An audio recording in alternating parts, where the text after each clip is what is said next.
Hello and welcome to a special year-end edition of the France 24 debate. Many a glass of French champagne will be raised to ring in 2017. And for all the lamenting of a nation in decline, wine, be it sparkling or flat, red, white or rosé, it remains the business of the French. Yes, they now make wine everywhere. Yes, France doesn't make the most of it. Neighboring Italy does. The weather is slightly too cool in parts, the soil a little too sandy. Yet France is the world's top wine exporter by value, accounting for a whopping 29% of the world market. Sales of champagne and cognac, particularly in Asia, are driving that spike, but also, as palates become more sophisticated, an embrace of what really makes French wine great. It's what's on the label. Strict laws regulate what the French put in their bottles. Sometimes vintners have to name the very field where the grapes are picked. Later, we'll offer a handy holiday cheat sheet to what's in a bottle for all those daunted by what they see at the store. And see how, for many, that accountability to consumers doesn't even go far enough. Enter the blowback against pesticides, extreme weather brought on by global warming, and the search for a taste that comes from a field, not from a lab. Today in the France 24 debate, a changing world for French wine. With us, sommelier Alexis Hudon, who's uprooted from Quebec to put nose and taste buds at the service of the Loire Valley domain of Lise and Bertrand Jousset. Hi. Thank you for making the trip. What is it, 2 hours from... Just 1 hour in TGV. Just 1 hour by high-speed train. High-speed train, yeah. From the Loire Valley to here. She whispers in the ear of U.S. importers, but also as wine sales online skyrocket. Marie-Dominique Bradford has come up with the 2.0 equivalent of the Wine of the Month Club with her 3 fois 20 online tasting service. Hello. Thanks for joining us. Thank you for having me. Forget wine snobs will no doubt insist Olivier Magny, the founder of Au Château, has made fun his mantra with his wine event service. His book, out in English in 2013, An Invitation to Pleasure into Wine. And you describe yourself as an unlikely wine expert. That's true. Got to bring a little craziness to the table, right? Okay. And if you're still daunted, by the way, have no fear. Florence Villeminot is here. Nothing gets lost in translation when the host of France 24's French Connections show is among us. Thanks for being with us. How is French wine doing? I guess I'll put the question to you first. How's French wine doing? French wine, I think, is doing great. People are more and more excited to learn about wine, and they drink less, but they drink better wines, and they ask questions. They're curious. They want to know. So everyone's becoming more sophisticated, not just the super duper rich? No, not the super duper rich. No, everyone. And it starts at a really young age, younger age than years ago, when you kind of had to be already established in life to learn about wine and get interested in it. People are younger today and start. When you're a young student, Olivier, of course, you drink what's cheap. But we all have headaches thinking about those experiences. Do you agree, though, that palates are becoming more sophisticated throughout the population? Throughout the population that we're exposed to as wine professionals, no doubt. I think the level of interest, what Marie-Dominique is saying, absolutely correct. I used to go to, big wine tasting events, and literally 20 years ago, I was 30 years younger than anybody else in the room. It's not the case anymore. There's a lot of 20-year-olds that go attend tasting, paid to actually learn, get educated, taste. And then there's also a fringe of the population in France who I guess cannot necessarily afford great wine, doesn't live in an environment where wine is as hip as it might be, in Paris or in New York or in Hong Kong. So that exists too, but I guess it's compensated by the fact that now you're looking at a global market. And so the excitement that you may not find in rural, impoverished parts of France, you may find it in other parts of the world. So Alexis, you get up and go, and you uproot from Quebec, and Yes. And you come here. Did you find that the French relationship to wine is as you had imagined it? A little bit different. So we came from Canada, where people really open about wine that every part of the world. They open-minded for tasting anything. I sense Here, criticism. here it's more like local kind of consuming about wine. So when you go to Bordeaux, everybody drink Bordeaux. They don't want to try like a Gros Hermitage or a beautiful Syrah of the Rhone. So they drink local, and it's not so bad. It's pretty cool. So they push our local economy to consume. It's like all the But you thought the French would be more open-minded. No, I was Obviously, didn't know France very well. I was really expecting that. I think the French are really they really love like the tradition. I think tradition of the wine around the wine at the table, food tradition and everything. So they're really. Yeah, they're... In really defense love of that. my fellow Frenchmen, quick word of explanation. First, French wines are excellent value. They're really affordable. I've been lucky enough, Marido as well, to travel throughout the world. You go to California, good wine is expensive. France, we'll live in France. Good wine is not that expensive. So that's one reason for focusing a bit on France. Secondly, the diversity of French wine is just stellar. It's through the roof. You have a variety which is really unfathomable. So it's a very exciting place. If you like wine, drinking French wine is pretty exciting. Florence, what's the change that you've witnessed?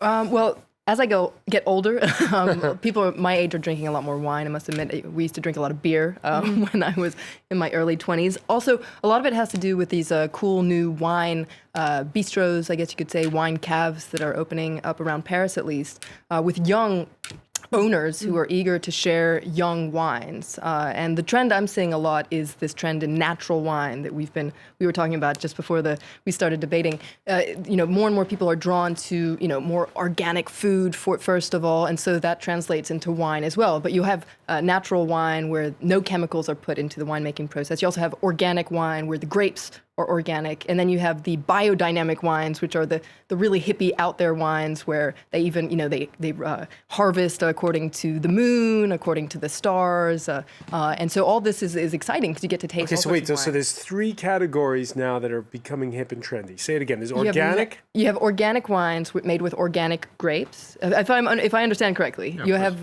natural wines. Where no chemicals, for instance, sulfur isn't added into the winemaking process. And then you have biodynamic wines, which is kind of a combination of every crazy possibility where... It's a step further in organic grape growing, really. Doesn't apply to wines. It To the applies to the winemaking grape. process, but it's more the grapes. And can you tell when the Saturn was aligned with Jupiter, that's when they picked No, but you have to understand how the cosmos works. But it's more like gardening, and there nothing is, was invented there is recently. at least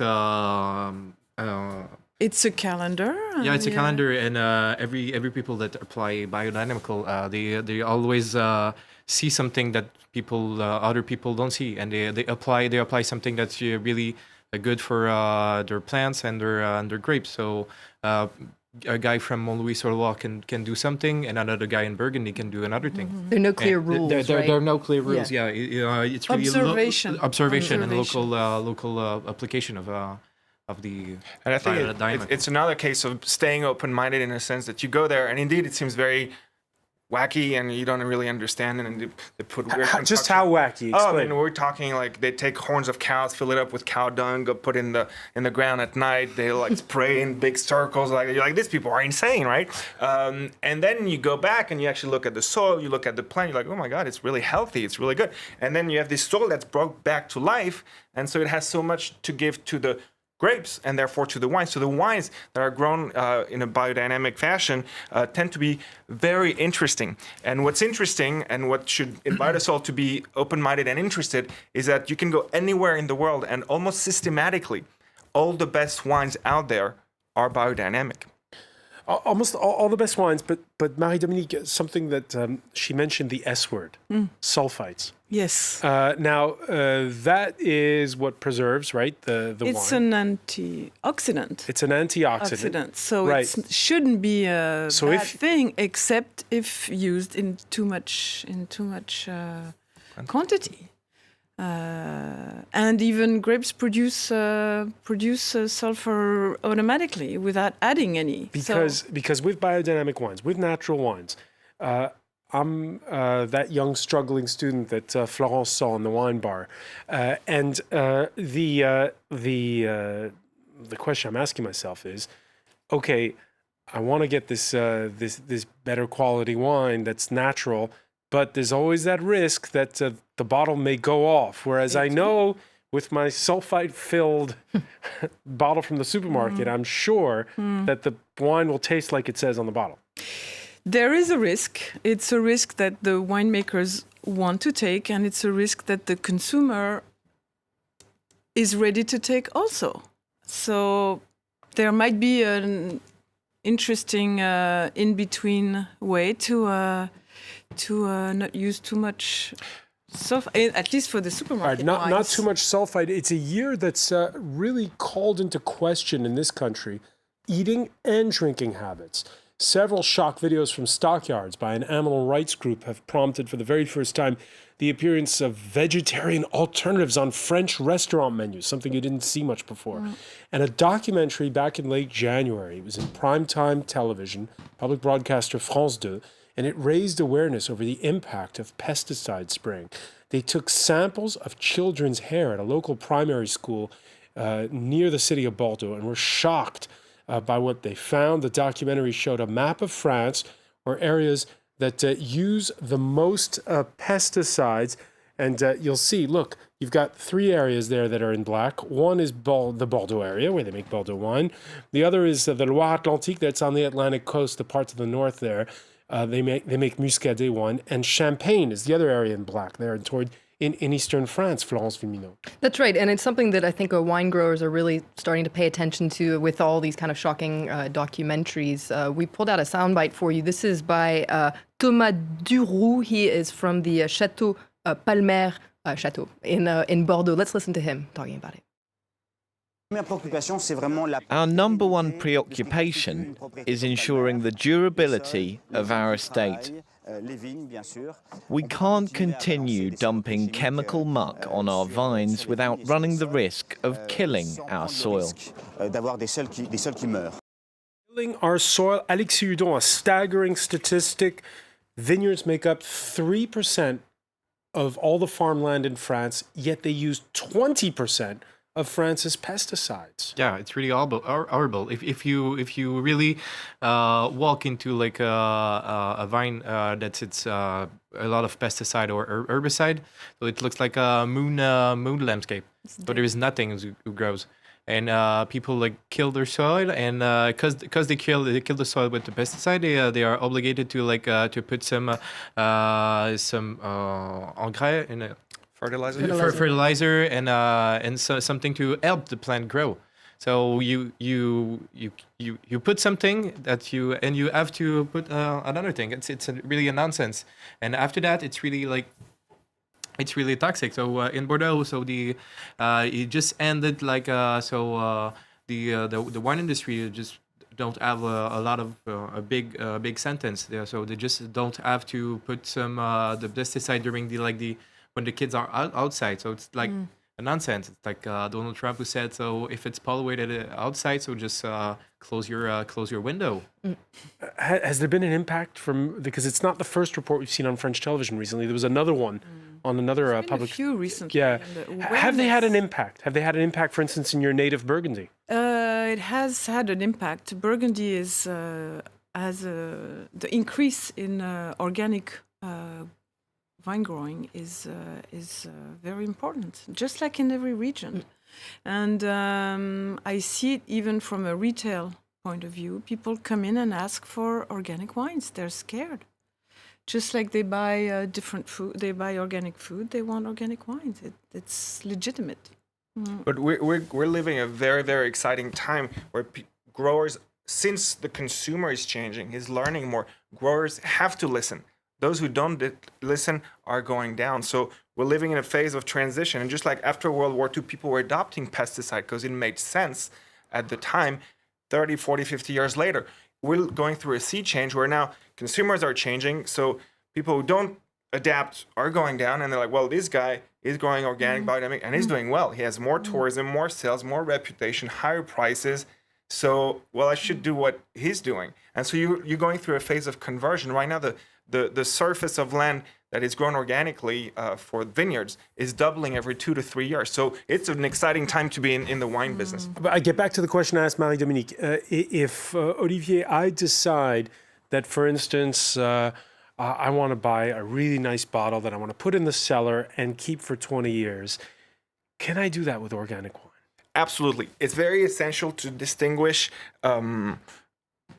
natural, means no preservatives. Your bottle is going to be fickle, okay?